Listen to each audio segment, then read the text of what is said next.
project for us is the Respect and Responsibility Review. So it was a big piece of work following some high-profile incidents that happened across our game in New Zealand in 2016. So we did a really deep dive into our culture in New Zealand.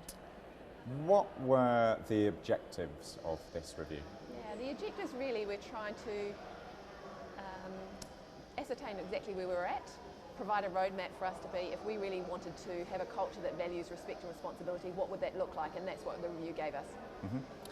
Do you think that you have met or are meeting those objectives? Yeah, well, there were 90 recommendations, but they did phase them for us. So in the first year, there were 43 recommendations, and we did meet with those.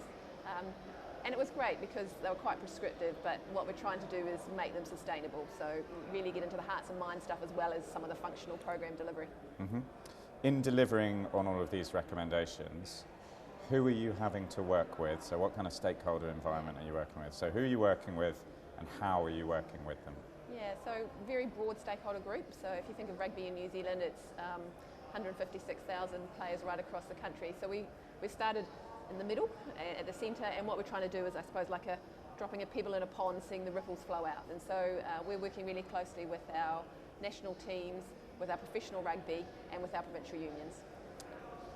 What are you finding, or what did you find the most challenging aspect of putting through these or enforcing these recommendations? Yeah, well, I think what we found was intent was really good. People actually had bought into what we were trying to achieve, but what we didn't know was how to do it, and so that's probably taken us a bit of time. And I think when you're changing culture and you're changing ingrained behaviours, that is something that will just take some time. And so, you know, we do find ourselves picking each other up, and sort of we use a phrase, that's not the rugby way, and that's kind of a nice way to say, well, we need to lift our game in some of these behavioural things. Mm-hmm. So yeah, we're learning all the time. It's clear that it's an organisational effort and it's a cross-sport effort. You know, you've managed to galvanise lots of different stakeholders. But I'm interested in what you yourself individually are doing to make a difference here.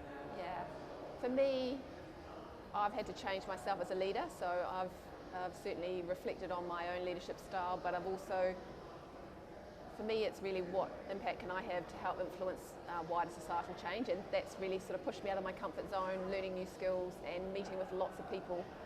There are lots of experts out there that can help us, so for me it's been reaching out to some of these people to help us on the journey, and people have been really willing, which is great. What do you think that you've learnt over the course of this process? Yeah, tolerance. Yeah, it's